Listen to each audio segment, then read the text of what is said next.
Hello mga mimang, isang magandang araw mga mimang. Ngayon ay araw ng April 15, 2026. Sobrang daming dumating na na new stocks ngayon. Marami, sobrang dami. Kaya isa-isa ko silang nilagay sa hanger. Nilagay ko sila isa-isa sa hanger para ihahanda ko sila para sa aking pag-steam. Mga mimang, iba-ibang klase ang dumating ngayon. Merong pantalon, merong jacket, merong t-shirts, merong sweatshirts, merong blouse, merong shorts. Iba-iba ang dumating ngayon mga mimang. 2 sako mga mimang. Kaya ito, iniisa-isa ko siyang pinaglalagay sa hanger para para hindi ako mahirapan sa pag-steam. Kaya mga mimang, umpisahan natin ang pag-steam.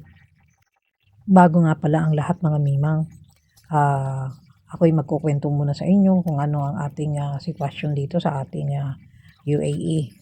Sa ngayon ay nagbigay ng 10 araw para sa ceasefire, pero may natitira pang 2 araw para sa negotiations. Ayon sa aking source, walang nangyaring negotiation na maganda sa Iran at US. Kaya hindi natin alam mga mimang kung ano mangyayari sa atin, pero patuloy pa rin tayong nagbi-business kahit alam natin na medyo humina ngayon ang negosyo. Kaya antay-antay lang mga mimang para sa bagong balita ngayon kung ano man ang mangyayari sa 2 araw na natitira, kung meron bang magandang negotiations na mangyayari between sa US at saka sa Iran. Kaya mga mimang, patuloy pa rin tayo sa ating pagninegosyo. Sana'y magkaroon na ng magandang kalinawan ng ating gobyerno para hindi tayo maapektuhan. Kaya mga mimang, dito tayo sa ating negosyo. Nag-uumpisa na ako ngayong mag-steam mga mimang. Isa-isa ko na silang ini-steam. Bagamat napakahirap talaga ng trabahong ito, nakakapagod. Maghapon akong nagaganito. Maghapon akong nag-i-steam. Nakakapagod talaga mga mimang, subalit wala tayong magagawa dahil ito ay parte ng ating negosyo. Subalit ganun pa man, kahit ganito ang sitwasyon natin dito sa UAE, ay tuloy-tuloy pa rin ang ating pagninegosyo. Bagamat medyo mahina, kailangan talagang ma-steam at maayos para kapag nakita ng customer ay magugustuhan at isusukat mga mimang. Ito ay tapos ng, siya nga pala mga mimang, ito ay tapos ng nilabhan bago dinala sa shop mga mimang. Kaya sobrang daming pagod mga mimang, pero okay lang mga mimang dahil ito ay parte ng negosyo. Inisa-isa ko na ang pag-steam mga mimang. Halos buong 2 sako mga mimang ay isa-isa ko nang pinag-i-steam lahat. Kailangan ayusin ang pag-steam mga mimang para maganda sa paningin ng customer. Wala tayong magagawa dahil ito ay part ng ating negosyo. Kaya kailangan natin gawin para maging maganda at mabenta. Mga mimang, napakaraming dumating 2 sako. Kaya sobrang kapoy ako ngayon. Pagod ako ngayon. Isa-isa siguro mga ito ay mga nasa sobrang dami, mga nasa kulang-kulang 100 peraso. Iba-iba siya, merong mga jacket, merong mga long sleeve, mga pantalon, mga t-shirts, mga jersey, mga shorts. Yan, mimang magkakahalo siya, magka-mix. Kaya sobrang kapoy talaga mga mimang. Mahirap kumuha ng part-timer sa ngayon dahil sobrang hina talaga ng negosyo ngayon. Simula nung nag-umpisa ang war, talagang ang negosyo ay bumagsak. Hindi ko naman masabing bumagsak totally. Talagang humina ang kita ng negosyo ngayon, mga mimang. Kaya mahirap talagang kumuha ng part-timer na mag-i-steam. Kaya nagtiis ako mga mimang. Ako ang gumawa lahat ng trabaho mga mimang. Kaya napakahirap talaga ng isang clothing business. dahil kailangan mo siyang ayusin, kailangan mo siyang plantsahin, kailangan mong i-steam, isa-isa mong ilalagay sa hanger, ilalagay mo isa-isa sa mga kanya-kanyang lugar kung saan banda ang t-shirt, kung saan banda ang jacket, kung saan banda ang pantalon, mga mimang. Pagkatapos nito mga mimang, ako'y maglalagay ng tag price pa nito pagkatapos. Kaya sobrang kapoy mga mimang. Mahirap maglagay ng price kapag walang mag-a-assist sa'yo, lalong-lalo na sa mga nakakaalam ng vintage. Ito kasi ay mga vintage collection. Ito ay mga collectible pieces. Kaya hindi pa ako masyadong maalam sa paglalagay ng price. Kaya kailangan ko munang tanungin ang expert sa presyuhan ng mga damit na ito. Ito kasi ay mga historical clothes. Kaya depende sa clothes, depende sa history ng t-shirts or ng clothes ang price. Kaya kailangan kong tanungin ang price sa mga kinauukulan. So ang paglalagay ng price na to ay depende sa damit, depende sa brand ng damit.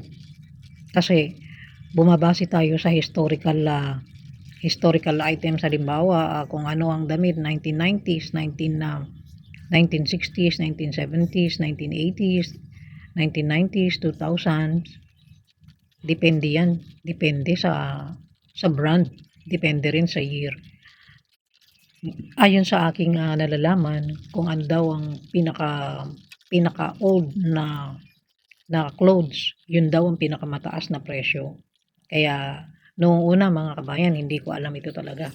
Kasi hindi naman ako masyadong maalam sa vintage. Pero ngayon, since na magwa 1 year na ako dito na nagbabantay, ngayon ko nalaman ang tunay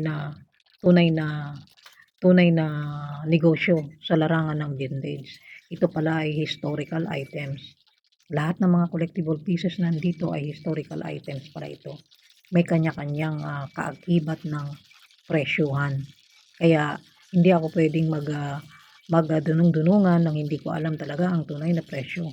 Kaya kailangan kong ipaalam sa price expert. So yun lang mga kabayan. Maya-maya balikan ko kayo hanggang sa matapos ang aking pag-i-steam. Kaya sa mga ano diyan, sa mga tao diyan, sa mga gustong magnegosyo ng vintage, bago kayo pumasok sa isang negosyo na ganito, kailangan niyo munang malaman ang buong katotohanan kung paano ba ang larangan ng vintage, dahil kapag hindi niyo nahawakan maayos at wala kayong alam, baka hindi kayo mag-success. Kaya dapat bago kayo pumasok sa ganitong klaseng negosyo, dapat meron na kayong nalalaman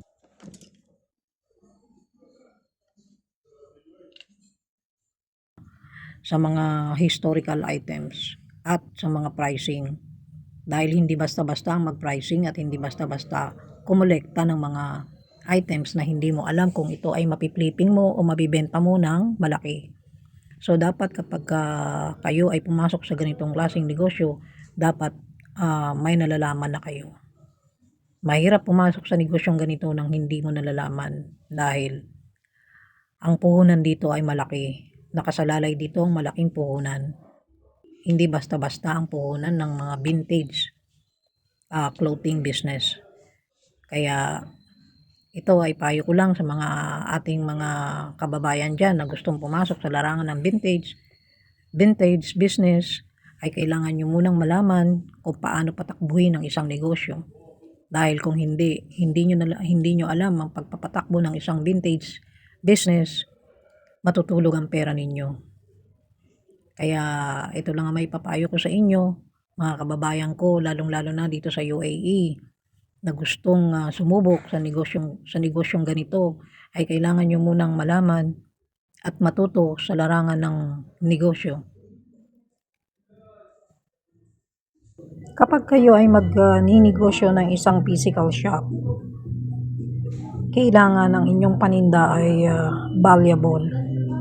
Siyempre, meron tayong high tier na tinatawag, yung mamahalin. Yung mamahalin na nagkakahalaga ng 10,000, 15,000, ganyan. Meron din tayong tinatawag na mid tier, yung nagkakahalaga ng mga 3,000, 2,000, and 1,000, ganun.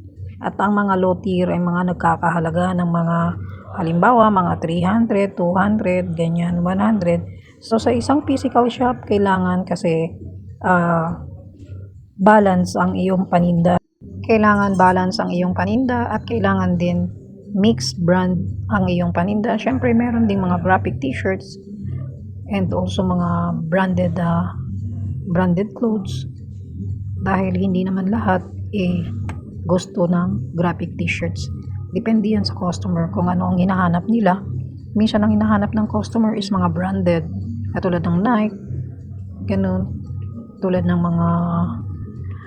mga Burberry, tulad ng basta all branded clothes. At syempre mga graphic, mga streetwear, yan, mga banda, mga rapper, ganyan, basta lahat. So kailangan maglalagay ka rin ng mga accessories katulad ng mga cups, mga shoes, mga bags. Kailangan kompleto para yung customer maraming mapagpipilian. Kasi kung nakatutok ka lang sa isang items katulad ng graphic t-shirts, yun lang sa'yo, syempre yung iba maghahanap talaga ng ibang shop. Kasi depende yan sa tao. Right buyer. Meron tayong tinatawag na right buyer. Kung ano yung hilig nila, yun ang bibilihin nila. Hindi naman lahat ang hilig mga banda, di ba? So yung iba ang gusto nila mga branded. Kaya dito sa Worldwide Vintage Shop, dito nyo makikita lahat. Mixed collections kami dito.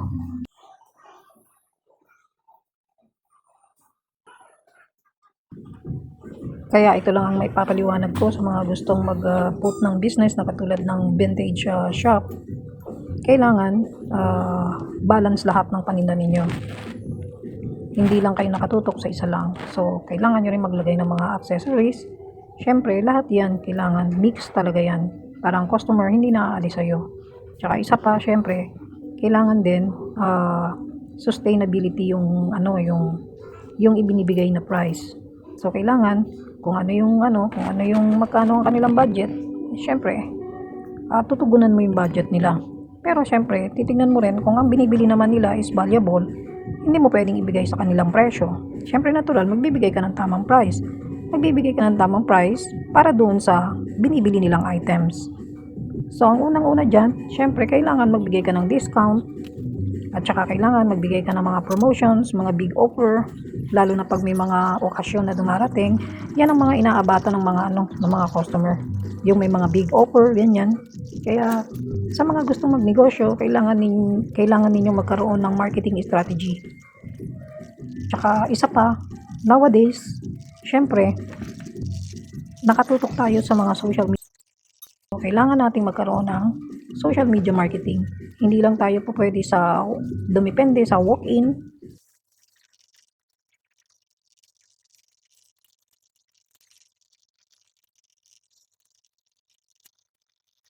Sa millennials na taon na ang gumagana sa ngayon ay ang social media. So, kailangan natin mag-focus sa social media. So, katulad ng Instagram, ng TikTok, ng Facebook.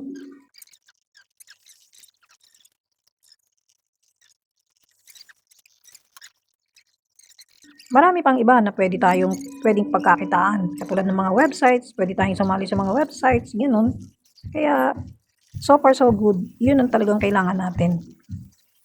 Huwag lang tayo didepende sa mga walk-ins o kaya sa mga customer ng iba na pwedeng pumunta sa'yo, ganun lang. So, kailangan mo talaga, sa isang business, kailangan mong magkaroon ng isang social media marketing na hahawak para sa promotions ng iyong negosyo, sa pagpapalaki ng iyong negosyo. Kung walang marketing, hindi makikilala ang business. Dahil ngayon ang kailangan ay ang social media.